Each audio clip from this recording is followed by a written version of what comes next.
अस्सलाम वालेकुम दोस्तों, पापनगर जी न्यू अपडेट सां गॾु हाज़िर थी चुका आहियूं। इन खां पहिरीं असांजे चैनल ते न्यू आहे त सब्सक्राइब करे ऑल ते क्लिक कंदा दोस्तों। त बिना देरि हलूं था पंहिंजी अपडेट जे तरफ़। त तव्हां ॾिसंदा नेक्स्ट एपिसोड में त वरियल ख़ान ईंदो बालाज ख़ान वटि पंहिंजे पुट जी आज़ादीअ लाइ, ऐं बालाज ख़ान हुनखे चवंदो त तुंहिंजे पुट जी आज़ादी तॾहिं मुमकिन आहे जॾहिं तूं असांजी माना जे एवज़े वठण वारी ॻाल्हि तां लही वेंदे। मूंखां एवज़ो जे वठंदे त हिन महिल तुंहिंजो पुटु थाणे में आहे, पर पोइ तुंहिंजो पुटु जेको आहे त क़बर में बि वञी सघे थो, पर मां पंहिंजी ज़िद ऐं हठ तां लहंदुमि न।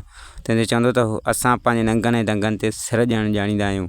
तंहिं ते बालाजी ख़ान चवंदो ठीकु आहे, पोइ तुंहिंजो पुटु जेल में लोड़ त तोखे ख़बर पए। ॿिए पासे जेको आहे त मल्हार जा मिठड़ जा मिट हुन खां पुछंदा त बालाजी ख़ान तोखे छा चई घुरायो त।